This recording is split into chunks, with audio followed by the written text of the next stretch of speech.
प्यारे बच्चों, आज हम पढ़ेंगे पंचदशः पाठः कूट श्लोका। कूट श्लोक पाठ 15 कूट श्लोक। इसके कुछ श्लोक हम पढ़ चुके हैं।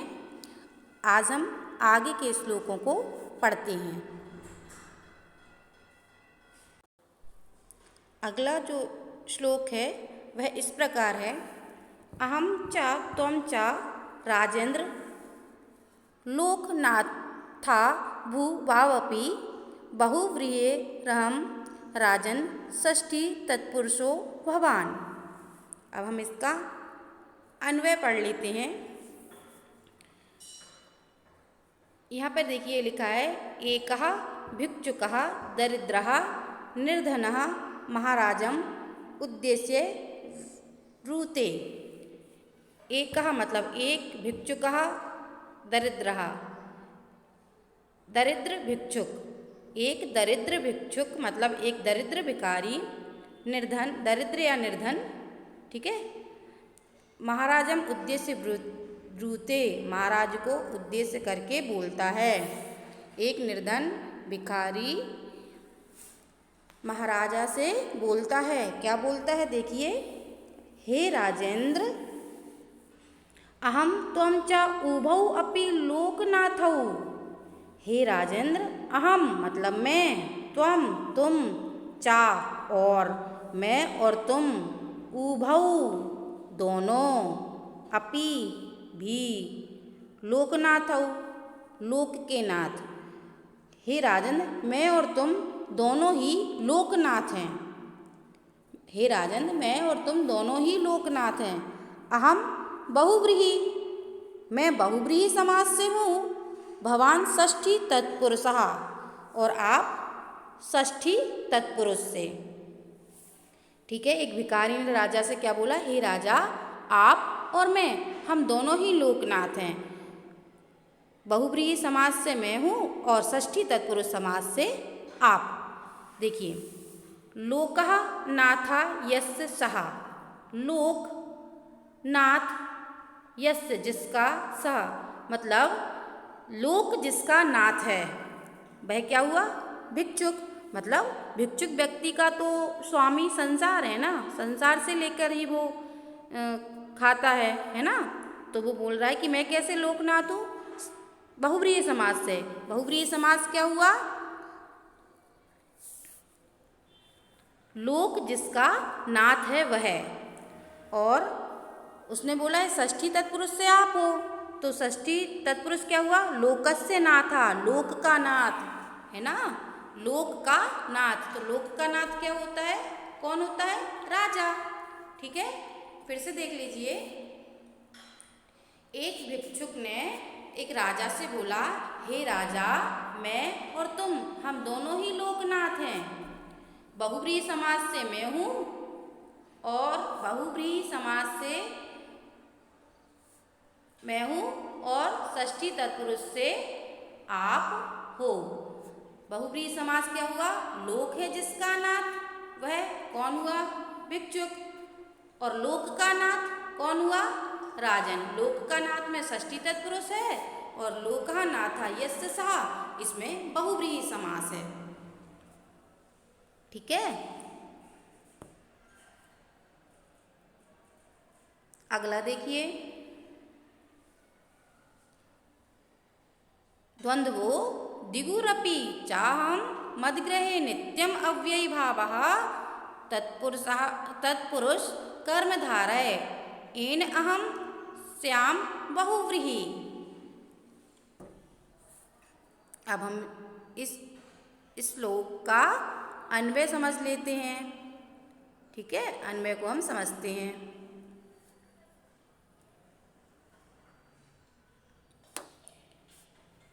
द्वंद्व दिगु, द्वंद्व दिगु, अव्ययी भाव, तत्पुरुष कर्मधारय, बहुव्रीहि समास भेदान आश्रित्य अत्र कूट श्लोके निर्धनस्य धन प्राप्तये पत्न्या प्रार्थनया अद्भुतः सामाजिकः भावः निबद्धः। यहाँ पर देखिए द्वंद्व, द्विगु, अव्ययी भाव, तत्पुरुष, कर्मधारय और बहुव्रीहि समास के माध्यम से यहाँ पर इस कूट श्लोक से निर्धनस्य, निर्धन की, कूट श्लोक, यहाँ पर जो आश्रित कूट श्लोक है वहाँ पर निर्धन का धन प्राप्ति के लिए, मतलब एक निर्धन की पत्नी धन प्राप्ति करने के लिए प्रार्थना करती है, उसका अद्भुत सामाजिक भाव यहाँ पर प्रस्तुत किया गया है। एक बार फिर से समझ लीजिए। द्वंद्व समास, द्विगु समास, अव्ययी भाव समास, तत्पुरुष समास, कर्मधारय समास और बहुव्रीहि समास के वेदों को आश्रित रखकर यहाँ पर कूट श्लोक में निर्धन की पत्नी धन प्राप्ति करने के लिए प्रार्थना करती है, उसका सामाजिक भाव यहाँ पर प्रस्तुत किया गया है। अत्र पत्नी धन अर्जनाय अकर्मण्यम भर्तारम प्रेरयति, यहाँ पर पत्नी धन को कमाने के लिए अपने पति को, जो पति कुछ काम करता नहीं है, उसको प्रेरणा देती है। ठीक है, प्रेरणा देती है। अब क्या प्रेरणा दे रही है? प्रेरणा दे रही है, द्वंद्व समास के द्वारा वो प्रेरणा दे रही है। अहम भवता सह कलहम करोमि किमर्थम, अहम मतलब मैं, भवता सह आपके साथ कलह क्यों करूं, मैं आपके साथ कलह क्यों करूं, किस लिए करूं। द्विगु समास के माध्यम से वो कह रही है, अहम भवता भार्यास्मि, अहम मतलब मैं, भवता मतलब आपकी, भार्या मतलब पत्नी, अस्मि मतलब हूँ, मैं आपकी पत्नी हूँ। मम पालनम पोषणम भवता कर्तव्यम अस्ति, मम मतलब मेरा, पालन पोषण करना आपका कर्तव्य है, मैं आपकी पत्नी हूँ, मेरा पालन पोषण करना आपका कर्तव्य है। किंतु मद्गृहे नित्यम, अव्ययभाव समास के माध्यम से वो कह रही है, प्रतिदिनम गृहे भोजनार्थम किमपि नास्ति, प्रतिदिन घर में भोजन क्यों नहीं है, प्रतिदिन घर में भोजन के लिए अर्थम भोजनार्थम किमपि नास्ति, भोजन के लिए पैसा क्यों नहीं है। तत्पुरुष अतः हे पतिदेव, और तत्पुरुष समास के माध्यम से वो कह रही है, हे पतिदेव कमपि उद्योगम कुरु, कुछ उद्योग करो, हे पतिदेव कुछ उद्योग करो, कुछ काम करो। कर्मधारय समास के माध्यम से वह कह रही है, धन्य धान्य अधिकम गृहम आनय एन कारणे, धन धान घर में होना चाहिए। ठीक है, क्या कारण है कि, मतलब जिसके कारण, मतलब उन्होंने बोला है कि ये देखो इधर बोला था, हे पतिदेव कुछ उद्योग करो जिसके कारण धन धान घर में आए। ठीक है, जिसके कारण धन और धान्य, धन मतलब पैसा, धान्य मतलब खाने का सामान।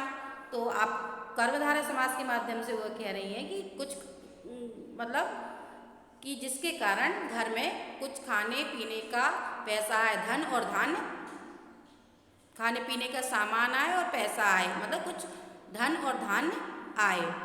बहुव्रीहि समास, और बहुव्रीहि समास के माध्यम से वह कह रही हैं, अहम अपि धन धान्य संपन्ना भवेयम, मैं भी धन धान्य संपन्न हो जाऊं।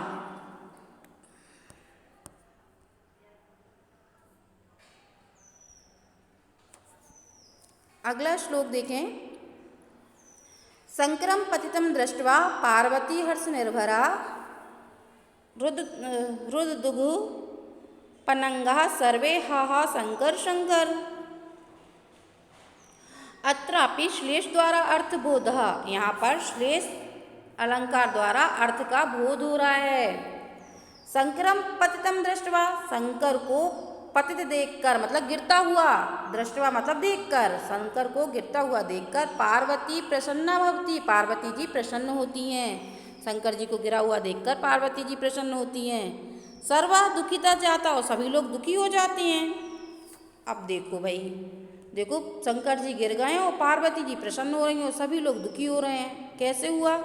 श्लेष अलंकार। श्लेष अलंकार में एक शब्द के दो अर्थ निकलते हैं, अलग अलग अर्थ निकलते हैं ना। अब देखो श्लेष में क्या होता है, एक शब्द के अलग अलग अर्थ निकलते हैं। अब देखो यहाँ पर अत्र शंकर शब्दे पार्वती शब्दे च श्लेष, यहाँ पर शंकर शब्द और पार्वती शब्द में श्लेष है। अब कौन सा श्लेष है? अब देखो बेटा, सर्पा शीतलम चंदन वृक्षम आलियं आलिय मिलंती। सर्प शीतल चंदन के वृक्ष से लिपटे हुए हैं, है ना, मिल रहे हैं, ठीक है। सा चंदन वृक्ष प्रकृति विकोपेन पतितः, और वह चंदन का वृक्ष प्रकृति के कोप से गिर गया है। अतः निराश्रिता पनंगा रुदंती, और निराश्रित सांप रो रहे हैं। समझ में आया? यहाँ पर शंकर किसको बोला गया है? चंदन के वृक्ष को, ठीक है। और सांप क्या कर रहे हैं? रो रहे हैं, ठीक है। तो यहाँ पे बोला था सर्वा दुखी था, तो दुखी कौन हो गए? सांप लोग, है ना। चंदन का वृक्ष गिर गया, सांप चंदन के वृक्ष पर थे तो वह रो रहे हैं। तथा भिल्ल स्त्री चंदन वृक्ष बाहुल्यात चंदन वृक्ष काष्ठाम ईदनाय उपयुक्ते, मगर जो भिल्ल स्त्री है उसको चंदन के वृक्ष में चंदन की लकड़ियाँ ईंधन के लिए उपयुक्त हो गई, तो वह तो खुश हो जाएगी ना, है ना। फिर से देख लीजिए इसको कि चंदन का वृक्ष टूट गया है, इसके कारण प्रकृति के विकोप के कारण चंदन का वृक्ष टूट गया है, तो जो सांप है वो बहुत ज़्यादा रो रहे हैं, उन्हें दुख हो रहा है। मगर भील की जो स्त्री है वह क्या हो रही है? वह खुश हो गई है, क्योंकि उसे ईंधन के लिए उपयुक्त चंदन की लकड़ियाँ मिल गई हैं। तो ये लिखा है भिल्ल स्त्री पतितम चंदन वृक्षम दृष्ट्वा ईंधनम लब्धमिति हर्ष निर्भरा जाता। भिल्ल स्त्री गिरे हुए चंदन के वृक्ष को देखकर ईंधन को प्राप्त करके खुश हो जाती है। शंकरा शिव चंदन वृक्षा च पार्वती गौरी विल्ल स्त्री चा, मतलब शंकर यहाँ पर शिव जी को और चंदन के वृक्ष को, मतलब शंकर का मतलब क्या हो रहा है? एक तो शिव जी और दूसरा चंदन का वृक्ष। यहाँ पर पार्वती का मतलब क्या हो रहा है? गौरी, और दूसरी भिल्ल स्त्री, ठीक है। अगला कस्तूरे जायते कस्मात् को हन्ति करिणाम कुलम किम कुर्यात् कातरो युद्धे मृगात् सिंह पलायनम।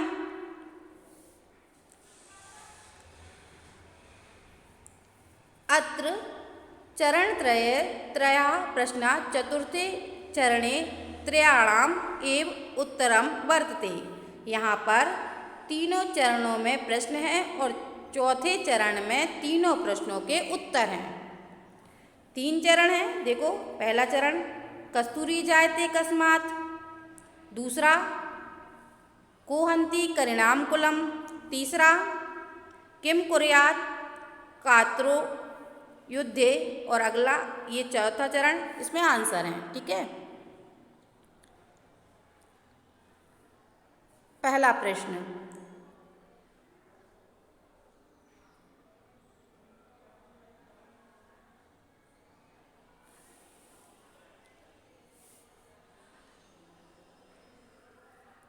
कस्तूरी कस्मात् जायते इति, कस्तूरी किससे उत्पन्न होती है?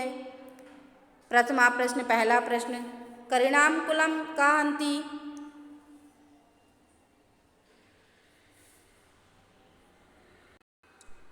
अगला देखिए, हाथियों के समूह को कौन मारता है? द्वितीय प्रश्न, ये दूसरा प्रश्न है। कात्र युद्धे किम कुर्यात्,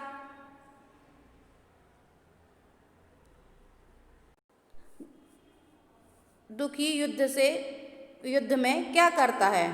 ये तीसरा प्रश्न। इसमें 3 प्रश्न हैं। पहला है कि कस्तूरी किससे उत्पन्न होती है, दूसरा है हाथियों के समूह को कौन मारता है, तीसरा है दुखी युद्ध में क्या करता है। तो तीनों के उत्तर देखिए। पहले का है कि कस्तूरी किससे उत्पन्न होती है, तो ये हुआ मृगात, मृगों से। मृगों की नाभि में होती है ना कस्तूरी।